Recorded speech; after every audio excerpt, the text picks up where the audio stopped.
नमस्कार दोस्तों, आइए जानते हैं बिहार की सभी छोटी बड़ी खबरें सिर्फ 20 मिनट में। पर उससे पहले आप ये वीडियो कहां से देख रहे हैं कमेंट में जरूर बताएं और वीडियो को लाइक, चैनल को सब्सक्राइब जरूर करें।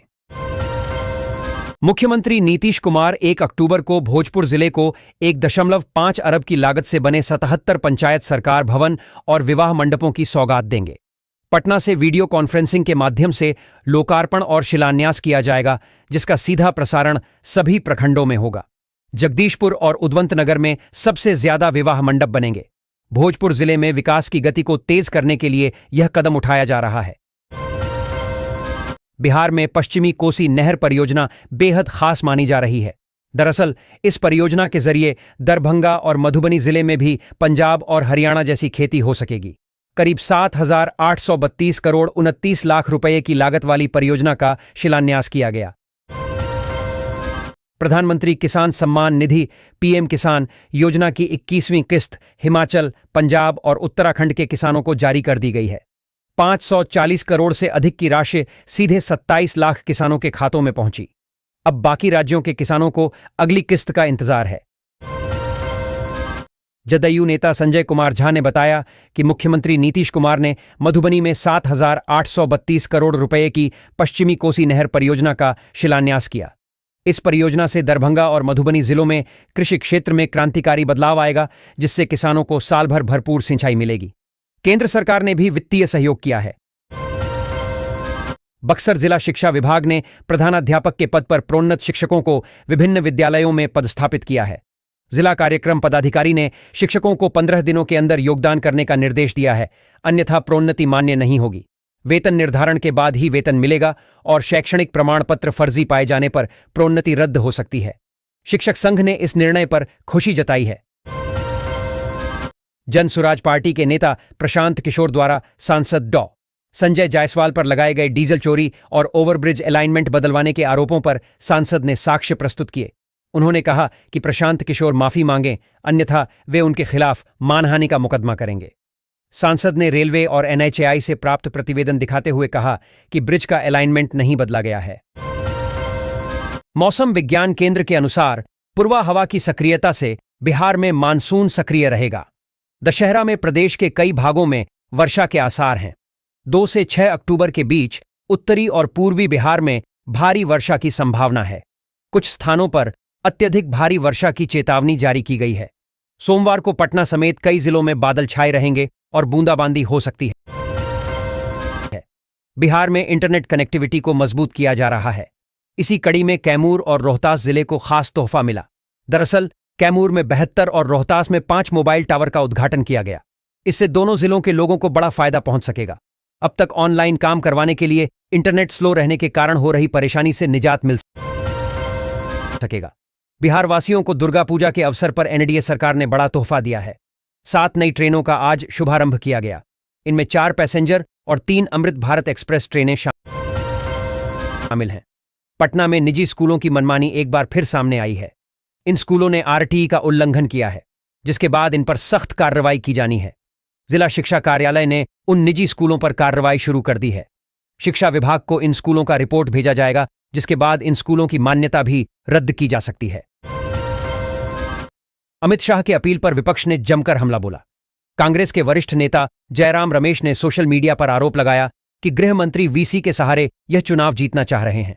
उन्होंने कहा कि वीसी का मतलब वोट चोरी और वीआर का मतलब वोट रेवड़ी है, लेकिन जनता इनकी चालों को समझ चुकी है, इसलिए इस चुनाव में इनकी साली चालें नाकाम हो जाएंगी। बिहार में विधानसभा चुनाव को लेकर सभी राजनीतिक दल चुनाव प्रचार में जुटे हुए हैं। ऐसे में गयाजी जिले से पार्टी रथ पर हमले की खबर आई है।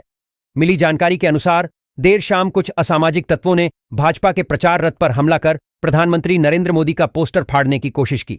इस घटना के बाद इलाके का माहौल गर्मा गया है। सिवान में भगत सिंह की 118वीं जयंती पर मशाल जुलूस निकाला गया। जुलूस के दौरान मजदूर नेता अमित शाह और आयसा के नेताओं ने केंद्र व राज्य सरकार पर जमकर निशाना साधा और नौजवानों के रोजगार व भ्रष्टाचार को लेकर अपनी चिंता जताई। इंडिया बनाम Pakistan T20 Asia cup 2025। Asia cup 2025 के फाइनल में पाकिस्तान पर भारत की शानदार जीत के बाद मुजफ्फरपुर में खुशी की लहर दौड़ गई। सड़कों पर तिरंगा लहराया, आतिशबाजी हुई और भारत माता की जय के नारों से पूरा शहर गूंज उठा। वैशाली के झनुआ में आई लव मोहम्मद के पोस्टर चिपकाने से तनाव फैल गया। हिंदू संगठन के कार्यकर्ताओं ने एक युवक को पकड़ा, जिसके बाद भीड़ ने मारपीट की। पुलिस ने युवक को हिरासत में लिया और स्थिति को नियंत्रण में किया। पोस्टर में भड़काऊ बातें लिखी थीं, जिससे लोगों में आक्रोश है। पुलिस सीसीटीवी फुटेज से जांच कर रही है और दोषियों पर कार्रवाई करने की बात कही है। जन सुराज पार्टी बनाने वाले प्रशांत किशोर ने अपनी आय और फंडिंग को लेकर उठे सवालों का जवाब देते हुए पूरा डिटेल सार्वजनिक किया। बीजेपी के पूर्व प्रदेश अध्यक्ष और सांसद संजय जायसवाल ने हाल ही में पीके और उनकी पार्टी के पैसों के सोर्स पर सवाल खड़े किए थे। इसके बाद प्रशांत किशोर ने स्पष्ट किया कि पिछले 3 वर्षों में उन्होंने कई पार्टियों के नेताओं को सलाह देकर 241 करोड़ रुपए की कमाई की है। बिहार विधानसभा चुनाव को लेकर बीजेपी ने कमर कस ली है। इसके साथ ही पार्टी की तरफ से प्रदेश चुनाव समिति की लिस्ट जारी कर दी गई है। इस लिस्ट में डिप्टी सीएम सम्राट चौधरी, बीजेपी प्रदेश अध्यक्ष दिलीप जायसवाल के साथ कई नेताओं के नाम शामिल हैं। घाटशिला विधानसभा चुनाव की तारीख की घोषणा कभी भी हो सकती है। इसके पहले जिला प्रशासन ने अंतिम मतदाता सूची का प्रकाशन कर दिया है। वर्ष 2024 में हुए झारखंड विधानसभा चुनाव की तुलना में अनुसूचित जाति के लिए आरक्षित घाटशिला विधानसभा क्षेत्र में 4,456 निर्वाचकों की संख्या बढ़कर 2,55,823 हो गई है। मायूमम जरिया शाखा की ओर से वर्ल्ड हार्ट डे पर सोमवार को मनीष कोचिंग सेंटर मानबाद जरिया में जागरूकता अभियान शुरू किया गया। इस अवसर पर ऋषिकेश से पधारी योगा एवं वेलनेस कोच वर्षा सिंह ने विद्यार्थियों को संबोधित करते हुए कहा कि हृदय हमारे शरीर का सबसे महत्वपूर्ण अंग है और इसे स्वस्थ रखना हमारी पहली जिम्मेदारी होनी चाहिए। इसके लिए हमें नियमित योग और प्राणायाम करना चाहिए। पटना में गंगा नदी पर जल्द ही वाटर मेट्रो सेवा शुरू होने वाली है। गाय घाट से एनआईटी घाट तक सफल ट्रायल के बाद ऐसी इलेक्ट्रिक जहाज में स्थानीय और विदेशी यात्री आरामदायक, सुरक्षित और पर्यावरण मित्र सफर का आनंद उठा सकेंगे। भागलपुर नाथनगर स्थित मनोकामना नाथ मंदिर में ऑपरेशन सिंदूर की तर्ज पर खूबसूरत सजावट की गई है। मां दुर्गा की प्रतिमा को विशेष श्रृंगार और भव्य अलंकरण से खूबसूरती से सजाया गया है। मंच पर रंगीन रोशनी और पारंपरिक झलक देखने को मिल रही है। मोतिहारी बापूधाम रेलवे स्टेशन चौक से सोमवार सुबह चरस के साथ एक युवक पकड़ा गया। पुलिस ने वाहन जांच के दौरान युवक को गिरफ्तार किया है। गिरफ्तार ओमकार सिंह उर्फ हिमांशु पताही थाने के खुटौना गांव का रहने वाला है। इंस्पेक्टर राजीव रंजन ने बताया कि पुलिस स्टेशन चौक पर वाहन जांच कर रही थी।